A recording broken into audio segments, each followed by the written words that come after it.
Hello there. Today I'm tasting a wine from California. This is a Chardonnay from the Santa Cruz Mountains. This is Ridge's Estate Chardonnay 2021. Ridge Vineyards are probably much better known for their reds.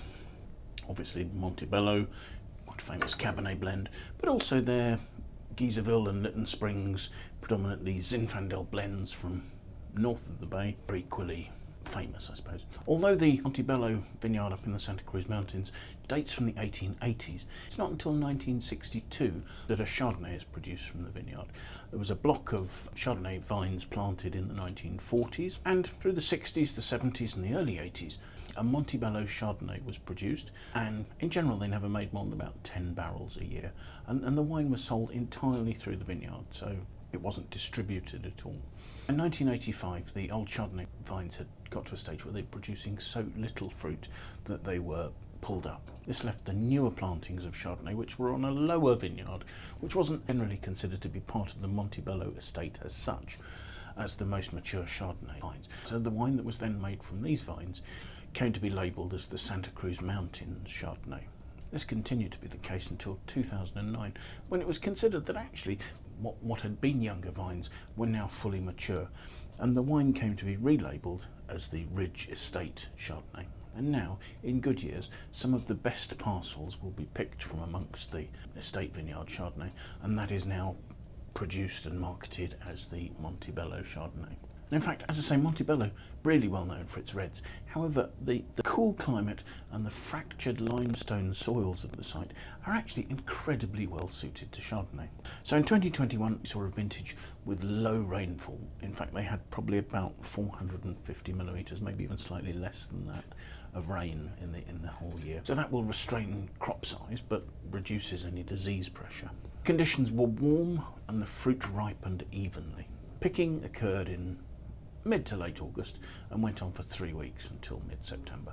The fruit was hand-picked, whole cluster pressed, giving it relatively clean juice. It was then run into barrel and fermentation took place in barrels. The barrels used were a mixture of American and French oak, so air-dried American oak, making it much more similar in style to French oak, comprising about 60% of the barrels and the remaining 40% being French oak.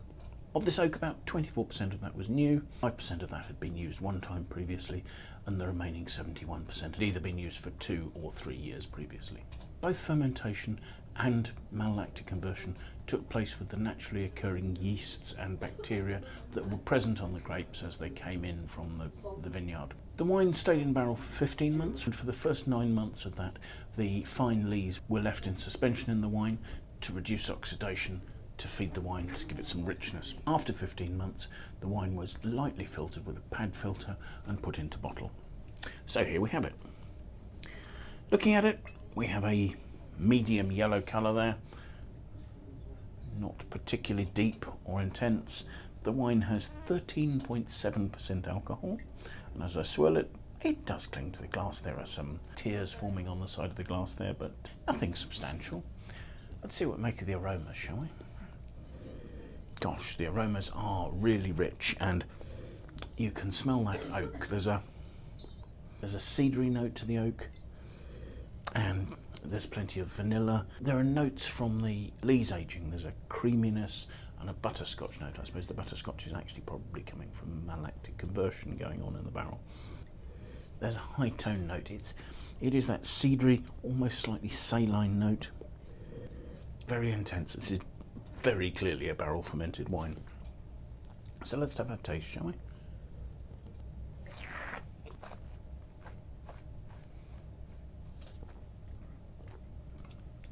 On the palate, the wine has richness and warmth. It really is rich and peachy, and there is that sort of slight oily peachy texture to it, almost as a peach syrup note. But then actually beautifully married with the fruit is this quite evident oak. The fruit starts as being peachy and then sort of finishes off sort of quite toasty, a touch cedary. There are spicy notes, sort of ginger, cinnamon, those sort of notes in there. But they all sort of come out of the fruit so smoothly. It's a beautifully integrated wine. Perhaps it suggests that given a year or two more in bottle, it will settle and smooth out a touch more. but actually the wine is lovely and rich. It's relatively full-bodied. There's a roundness to the texture that's coming from round creaminess. Again, towards the end, I'm getting more of those flavours of butterscotch sort of starting to come out as well. After the spicy oak, there's this round, creamy butterscotch notes on the finish. The finish has a sort of a fairly clean mineral acidity. The acidity is nicely balanced. It's fresh, it's enough to lift the fruit, but it doesn't stand out as being particularly sharp. I suppose also there's some quite rich round fruit to counteract it as well. The wine's completely dry, but the richness, the slightly sort of oily texture and the ripeness of the fruit there almost sort of seems to suggest a sort of a fruit ripeness, sort of a warmth and a richness that's really quite compelling. The flavours last really well. As I say, I think the wine could happily develop in bottle for another couple of years, but it's at a very nice point now. So yes, that was Ridge Estate Chardonnay from 2021.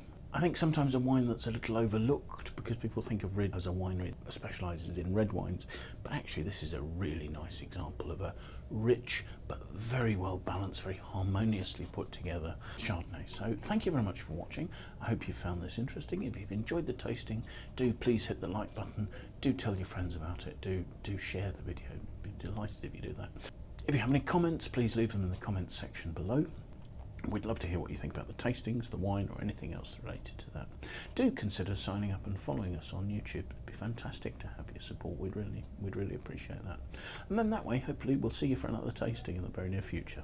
Thanks again. Bye for now.